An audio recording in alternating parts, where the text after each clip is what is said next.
Welcome to knowledge treasure hunters. आज का हमारा टॉपिक है इम्पोर्टेंस ऑफ मैनेजमेंट। गाइस, कल हमने जो किया था वो किया था ऑब्जेक्टिव्स ऑफ मैनेजमेंट, और उससे पहले हम देख चुके हैं कि मैनेजमेंट क्या है, उसकी डेफिनेशन, उसका मीनिंग, उसकी कैरेक्टरिस्टिक्स, और कल हमने उसके ऑब्जेक्टिव्स को कंप्लीट किया था। आज हम इसकी इम्पोर्टेंस देखते हैं कि मैनेजमेंट आखिर हमें क्यों चाहिए, उसकी ज़रूरत क्यों पड़ गई। राइट, हमें पता है कि मैनेजमेंट क्या होता है, हमें पता है कि उसकी क्या कैरेक्टरिस्टिक्स होती हैं, हमें पता है ये भी कि उसके ऑब्जेक्टिव्स क्या होते हैं, लेकिन फिर भी हमें मैनेजमेंट चाहिए क्यों, ये आज हम जानने की कोशिश करते हैं। सो गाइस, जो पहला पॉइंट है that is the management helps in achieving group goals. जैसे कि कल हमने देखे थे कि इसके कई सारे गोल्स होते हैं, इसके ऑब्जेक्टिव्स कल हमने देखे थे। तो जो ग्रुप गोल है उसको अचीव करने के लिए मैनेजमेंट की ज़रूरत होती है। जैसे कि सपोज़ करो एक बिज़नेस है जिसमें एम्प्लॉयज़ हैं, वो चाहते हैं कि हाँ उनकी जो सैलरी है वो बहुत ज़्यादा हो जाए, वो हाई सैलरी की डिमांड करते हैं, वो चाहते हैं कि उनकी बहुत ज़्यादा सैलरी हो, बहुत अच्छी इनकम हो। वहीं पर जो बिजनेसमैन है, जो बिज़नेस का ओनर है, वो क्या चाहता है कि वो कम से कम उसके पैसा जाए सैलरी की पे करने में। ठीक है, वो चाहता है कि जो उसके वर्कर्स हैं वो कम से कम सैलरी लें और ज़्यादा से ज़्यादा वर्क करें। वहीं पर एम्प्लॉय क्या चाहते हैं कि उन्हें ज़्यादा से ज़्यादा सैलरी मिले, अच्छी वर्किंग कंडीशंस मिले। सो गाइस, क्या हो रहा है कि यहाँ पर दोनों का जो ऑब्जेक्टिव्स हैं उनके बीच में कंट्राडिक्शन आ रहा है। दोनों एक दूसरे के अपोजिट जो है चीज़ों को डिमांड करने की कोशिश कर रहे हैं। एक चाह रहा है कि उसकी सैलरी ज़्यादा हो, तो दूसरा चाह रहा है कि सैलरी कम हो। तो यहाँ पर क्या हो जाएगा कि कन्फ्लिक्ट आ जाएगा, दोनों के बीच में लड़ाई हो सकती है। तो मैनेजर का काम यहाँ पर क्या हो जाएगा, मैनेजमेंट का काम क्या हो जाएगा कि वो उन दोनों के ही गोल को अचीव करने की कोशिश करेगा। वो कुछ ऐसी प्लानिंग कर देगा, कुछ ऐसा अरेंजमेंट करेगा जिससे कि सैलरी भी ऐसी रहे कि जो एम्प्लॉय हैं उनके गोल्स अचीव हो, उनकी सैलरी उन्हें लगे कि हाँ हाई है। वहीं पर जो ओनर है, जो बिज़नेस ओनर है, उसको भी ऐसा ना लगे कि उसको बहुत हाई सैलरी पे करनी पड़ रही है, दोनों के गोल्स अचीव हो जाएं। तो यही काम क्या है, किसका है, मैनेजमेंट का है। मैनेजर क्या करेगा कि इस तरीके का अरेंजमेंट करेगा कि सैलरी इतनी होगी कि जो आपके एम्प्लॉय हैं वो भी सेटिस्फाई रहेंगे, और आपके जो वर्कर और जो आपके ओनर हैं वो भी सेटिस्फाई रहेंगे। तो ये काम कैसे हुआ, ये काम मैनेजमेंट की वजह से हुआ, मैनेजर ने ही ये करा ऐसा। ठीक है, अब यहाँ पर हम देखेंगे कि हमने जैसे कि फर्स्ट वीडियो में ही देखा था कि हमें कुछ ऐसा करना है जिससे कि हमारे मार्क्स ज़्यादा आएँ, हमें एवरेज से टॉपर की लिस्ट में जाना है, तो हमें कुछ तो अलग यूनिक करना पड़ेगा। तो यहाँ पर मैंने आपको बोला था कि जब भी गोल की बात की जाएगी तो आपको एक छोटा सा डायग्राम बनाना पड़ेगा। दैट इज़ कि आपको एक छोटा सा ये गोल सर्कल्स बनाने हैं और इसके बाद में एक एरो बना देना है, ये रहा, और यहाँ पर एक ट्राइंगल इस बीच वाले गोल पे। तो ये आपको कहीं से भी एरो निकाल सकते हैं। तो ये क्या रहेगा, आपका गोल जहाँ पर भी आएगा वहाँ पर आपकी डायग्राम बनाना है। ये सब नहीं बनाएंगे, एवरेज स्टूडेंट नहीं बनाएगा, नॉर्मल स्टूडेंट नहीं बनाएगा, लेकिन ये कौन बनाएगा, जो टॉपर है। राइट, तो यहाँ से आपका जो प्रेजेंटेशन है वो यूनिक हो जाएगी। तो सेकेंड जो हमारा टॉपिक है, सेकेंड पॉइंट बोल रहा है कि मैनेजमेंट क्या कर रहा है, इफ़िशिएंसी को इम्प्रूव कर रहा है। ये हम फर्स्ट वीडियो में भी देख चुके हैं कि हमने दो वर्ड याद करे थे, इफ़िशिएंसी एंड इफेक्टिवनेस, जिसमें मैंने आपको एग्जांपल दिया था प्रोजेक्ट का। इफ़िशिएंसी में क्या था कि कोई भी वर्क आप कर रहे हैं जिसमें कम से कम पैसा लगा रहे हैं लेकिन वर्क बहुत अच्छा हो रहा है, वो होता है इफ़िशिएंसी। मतलब क्या है, कम से कम वेस्टेज में, कम से कम कॉस्ट में वर्क बहुत हाई लेवल का करके दे रहे हो, वो इफ़िशिएंसी है। वहीं पर इफेक्टिवनेस देखा था, एक वर्ड और क्या था, इफेक्टिवनेस। ये इफेक्टिवनेस क्या है, इफेक्टिवनेस का मतलब क्या है कि आप कोई भी काम है उसको टाइमली प्रिपेयर करके दे रहे हो, टाइमली कंप्लीट करके दे रहे हो। जैसे कि वही एग्जांपल फिर से ले रहे हैं कि आपको एक प्रोजेक्ट दिया गया है जिसकी टाइम लिमिट है कि आपको विद इन अ वीक उसको कंप्लीट करके देना है, और लगभग आपको उसमें 50 रुपीज़ खर्च करने हैं। लेकिन आपने क्या किया, उस प्रोजेक्ट को बनाया जिसको 1 महीने बाद सबमिट किया है, वो भी 1000 रुपये खर्च करने के बाद में। तो क्या हुआ कि ना ही आपका वो प्रोजेक्ट इफ़िशिएंट है, ना ही वो इफेक्टिव है। क्यों, क्योंकि आपने टाइम पीरियड भी बहुत ज़्यादा ले लिया, 1 वीक का टाइम था, आपने 1 महीने बाद दिया है। दूसरा, उसमें आपको 50 रुपये खर्च करने थे, आपने 1000 रुपये खर्च कर दिए हैं। तो क्या हो गया है कि ना ही आपका प्रोजेक्ट इफिशिएंट है और ना ही इफेक्टिव है। तो ये चीज़ हमने यहाँ से क्लियर करी। जब मैनेजमेंट होता है, आपने मैनेजमेंट करा होता, आपने देखा होता कि कौन सी चीज़ हमें कैसे खरीदनी है, कौन सी शॉप से खरीदनी है, कहाँ पर डिस्काउंट मिल रहा है, कितने टाइम पीरियड में कितने टाइम से हम करें तो वो कंप्लीट हो जाएगा। सारा कुछ मैनेजमेंट में आपने अगर करा होता, उसको अच्छे से मैनेज किया होता, तो आप उसको टाइम पर और कम पैसों में बनाकर दे सकते थे। तो ये काम कौन कर सकता है? सिर्फ मैनेजमेंट आपका इसमें हेल्प कर सकता है। इसीलिए इसको हम कह सकते हैं कि ये इम्पॉर्टेंट है मैनेजमेंट हमारे लिए, क्योंकि ये हमारे गोल्स को इफ़िशिएंटली एंड इफ़ेक्टिवली अचीव करने में हेल्प करता है। Third point is management creates a dynamic organisation. अब ये पॉइंट भी हमने कल ही देखा है कि डायनेमिक क्या था। गाइस, जैसे हमने देखा है कि हमारा इन्वायरमेंट चेंज होता रहता है, हर सिचुएशन में हमें उस चेंज्ड इन्वायरमेंट के साथ में डील करना पड़ता है। इसका एग्जांपल क्या देखा था कि जैसे कि हमने पूरी साल का एक टाइम टेबल बनाया होता है कि इस महीने में, इस वीक में हमें ये पढ़ना है, इतने घंटे पढ़ना है, सब कुछ बनाया होता है। लेकिन कभी क्या होता है, हम बीमार हो जाते हैं, या कभी हमें बहुत गर्मी लगती है, कभी बहुत ठंड लगती है, कभी बारिश हो रही होती है, कभी कोई फंक्शन हो जाता है, कभी हमारा बर्थडे हो जाता है। तो क्या होता है कि हमारा जो प्लानिंग है पूरा सब गड़बड़ हो जाता है। जितना भी हमने प्लान बनाया होता है उसमें हमें बदलाव करने की ज़रूरत पड़ती है, क्योंकि जिस टाइम में जो चेंज हो रहे हैं वो चेंजेस हमें अपने प्लान में भी करने पड़ते हैं। सारा मैनेजमेंट हमें उसी तरीके से करना पड़ता है। ऐसे ही मैनेजमेंट में भी जो बिज़नेस है उसको क्या करना पड़ता है, बिज़नेस के जो इन्वायरमेंट है वो बदलाव हो रहा है, कभी कोई लॉ चेंज हो गया, कभी हमारे जो कस्टमर है उनकी पसंद चेंज हो गई, कभी हमें देखना पड़ रहा है कि सीज़न चेंज हो गया है, कभी रॉ मटेरियल की कॉस्ट चेंज हो गई है, कभी जो वर्कर्स हैं उनका बिहेवियर चेंज हो गया है। तो हमें उसके अकॉर्डिंग ही अपने बिजनेस को मैनेज करना पड़ेगा, उस ऑर्गेनाइजेशन को मैनेज करना पड़ेगा। तो ये इसमें हेल्प कौन करता है? इसमें हेल्प करता है मैनेजमेंट। मैनेजमेंट क्या करता है कि हमारे जो ऑर्गेनाइजेशन है उसको डायनेमिक बनाता है। डायनेमिक मीन्स क्या है कि चेंजिंग जो इन्वायरमेंट है उसके साथ में ये चेंज हो सकता है हमारा मैनेजमेंट भी। So next topic is management helps in achieving personal goals. जो हमारे गोल्स हैं, ये हमने पर्सनल ऑब्जेक्टिव्स हैं, ये क्या होते हैं, ये हमने कल डिस्कस किया था। तो इसमें क्या था कि जो हमारे एम्प्लॉयज़ हैं वो काम कर रहे हैं हमारे ऑर्गेनाइजेशन में। क्यों कर रहे हैं? क्योंकि उनके खुद के भी तो कुछ ऑब्जेक्टिव्स होंगे, उनके खुद के कुछ इच्छाएं होंगी जिसके लिए वो काम कर रहे हैं। वो चाह रहे होंगे कि उनके अच्छी वर्किंग कंडीशन हो, सैलरी अच्छी हो, उनको सोसाइटी में अच्छी पहचान मिले, रिस्पेक्ट मिले, तो उनकी स्किल डेवलपमेंट हो। तो ये सारे ऑब्जेक्टिव भी अचीव हो सकते हैं मैनेजमेंट से। और ये काम करता कौन है? ये काम करता है मैनेजर। मैनेजर क्या करता है? अब मान लो जो एम्प्लॉई हैं वो क्या चाहते हैं कि उन्हें आराम मिले, वो काम करना ही नहीं चाहेंगे। तो क्या करेगा मैनेजर? उनको समझाएगा कि अगर आप काम करोगे तो हमारा प्रोडक्शन ज़्यादा होगा, प्रोडक्शन ज़्यादा होगा, सेल्स ज़्यादा होगी और उससे कंपनी को प्रॉफिट होगा। और कंपनी को जब ज़्यादा प्रॉफिट होगा तभी वो क्या कर सकती है, आपको ज़्यादा सैलरी पे कर सकती है, आपकी कंडीशन को, आपकी जो वर्किंग कंडीशन है उसको इम्प्रूव कर सकती है। तो इसके लिए चाहिए है ज़्यादा प्रॉफिट, और वो ज़्यादा काम करने से होगा। तो वो क्या करेगा? परसुएट कर देगा हमारे जो लेबर है, लेबर फोर्स को, आपके जो वर्कर्स हैं उनको परसुएट करेगा, मोटिवेट करेगा काम करने के लिए। इससे क्या होगा कि उनके पर्सनल ऑब्जेक्टिव भी अल्टीमेटली अचीव हो रहे हैं, क्योंकि कंपनी का ज़्यादा प्रॉफिट होगा। और कंपनी का जब कंपनी के पास ज़्यादा प्रॉफिट है तभी वो क्या कर सकती है, कुछ पैसे उन पर लगा सकती है अपने लेबर फोर्स पर। तो इससे क्या हो रहा है कि मैनेजमेंट की वजह से पर्सनल ऑब्जेक्टिव्स भी अचीव हो रहे हैं। गाइस, जो लास्ट हमारा पॉइंट है that is the management helps in development of society. अब सोसाइटी का डेवलपमेंट कैसे होता है, ये भी ऑब्जेक्टिव से ही रिलेटेड है। कल हमने देखा था कि हमारा जो मैनेजमेंट है उसके कुछ सोशल ऑब्जेक्टिव्स होते हैं, क्योंकि जो हमारा बिजनेस है, चाहे वो बिजनेस हुआ, आपका स्कूल हुआ, हॉस्पिटल हुआ, होटल हुआ, कुछ भी हुआ, कोई भी ऑर्गेनाइजेशन है, या फिर आप खुद भी हुए, तो हम सब क्या है, सोसाइटी के पार्ट है। हम सोसाइटी के ही रिसोर्सेज को यूज़ कर रहे हैं, चाहे वो लेबर हो, चाहे हम कोई रॉ मटेरियल ले रहे हैं, चाहे कैपिटल ले रहे हैं, वो सब कुछ लगा कहाँ से रहे, सोसाइटी से ही लेकर लगा रहे हैं। इसीलिए हमारा एक ऑब्लिगेशन बन जाता है कि सोसाइटी की नीड्स को हम पूरा करें, सोसाइटी का डेवलपमेंट हो, सोसाइटी में जो लोग रह रहे हैं उनकी स्टैंडर्ड ऑफ लिविंग को इम्प्रूव करें।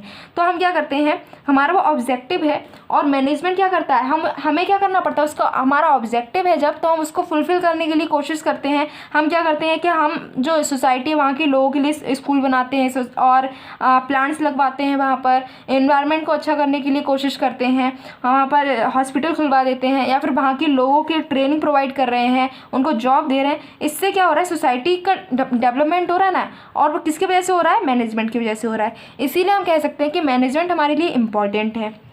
अब इसको एक बार देख सकते हैं कि हमें गोल्स अचीव हो रहे हैं, हमारा जो गोल है वो इफ़िशियंसी और इफेक्टिवनेस के साथ कंप्लीट हो रहे हैं, डायनेमिक ऑर्गेनाइजेशन बन रहा है, पर्सनल ऑब्जेक्टिव्स को भी अचीव कर रहे हैं और सोशल ऑब्जेक्टिव्स को भी अचीव कर रहे हैं।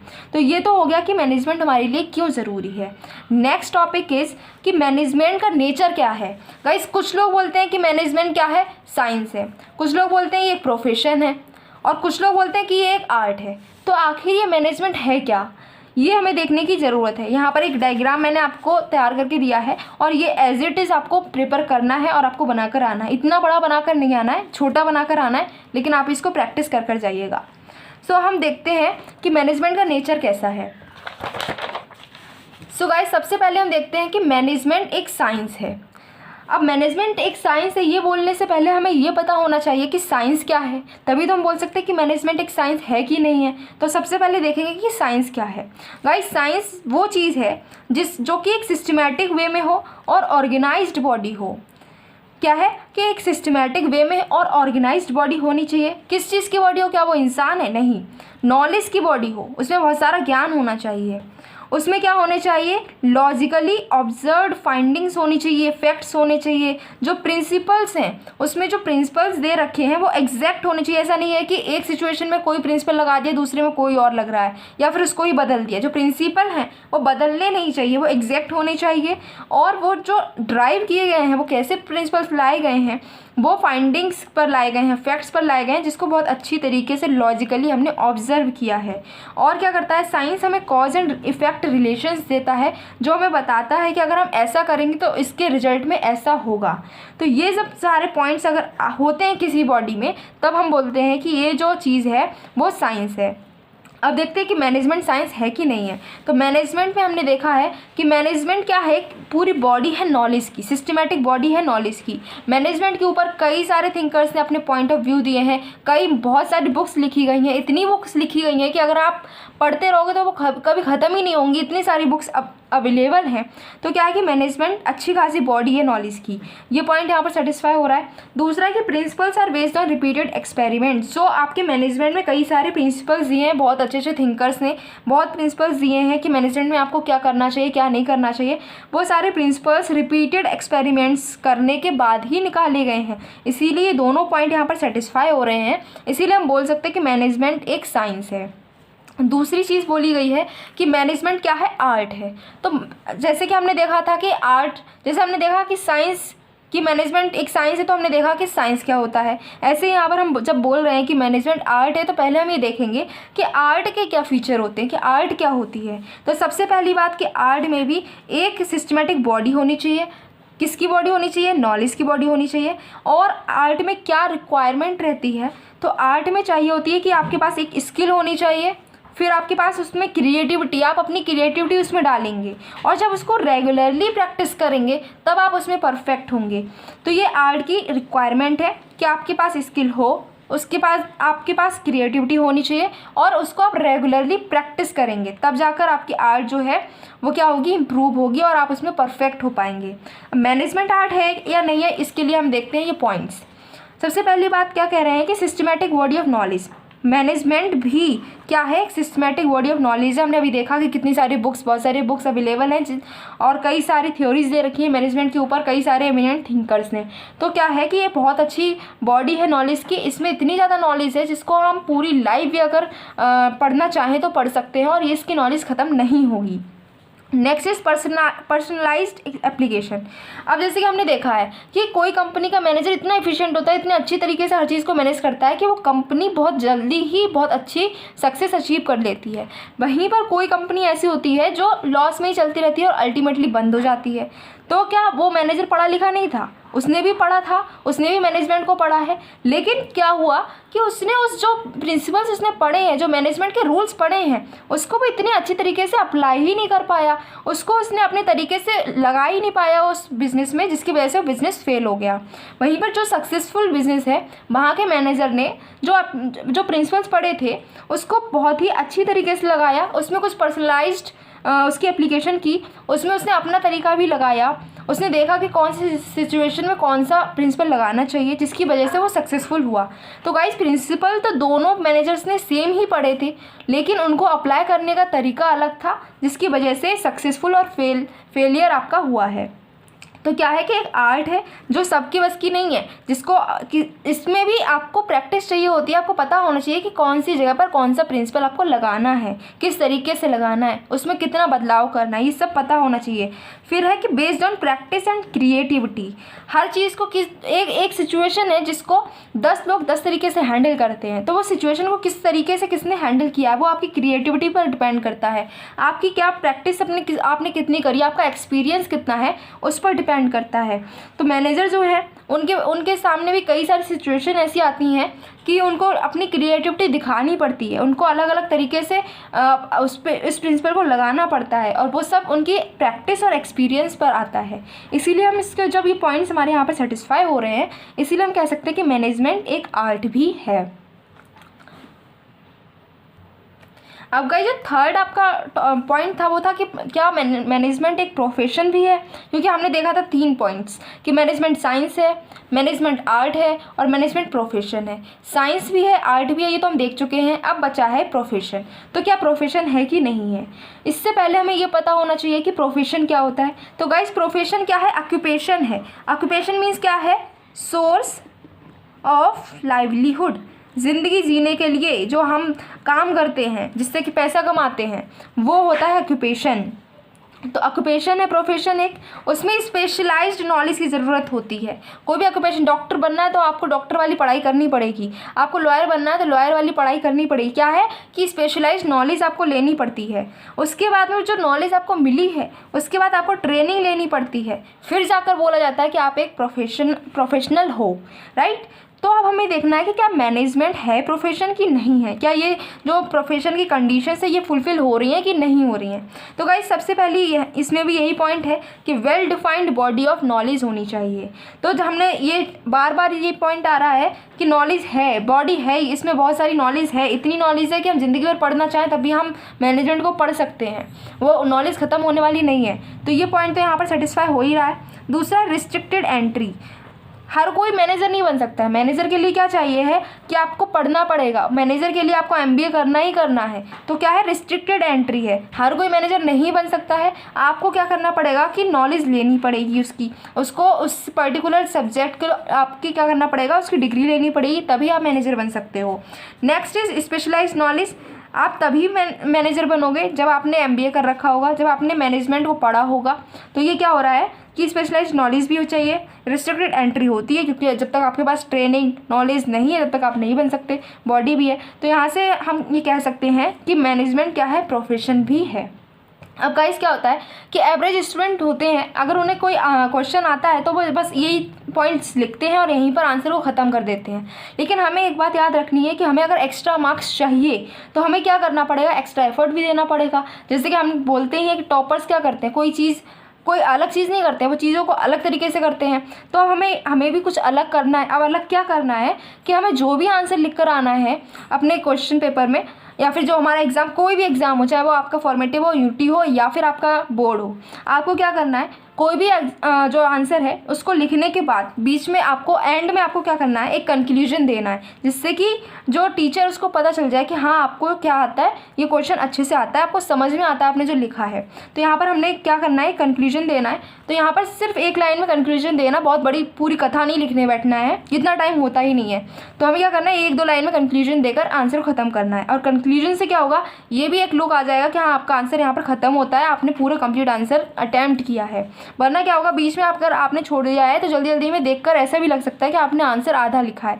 तो यहाँ पर हम कंक्लूजन देंगे जिसमें हम क्या बोल रहे हैं कि hence it is prove that management is a science, management एक साइंस भी है, आर्ट भी है और साथ ही साथ प्रोफेशन भी है।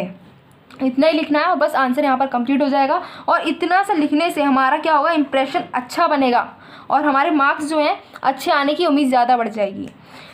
यहाँ पर ही छोटा सा आप ये बना सकते हो जिससे कि आपकी जो प्रेजेंटेशन है वो अच्छी हो जाएगी। सो गाइस यहाँ पर हमने देख लिया है कि मैनेजमेंट का जो नेचर है वो हमने देखा, इंपॉर्टेंस देखी है, और आगे इसका जो टॉपिक है उसको नेक्स्ट वीडियो में कंटिन्यू करेंगे। Till then keep your knowledge treasure hunting on.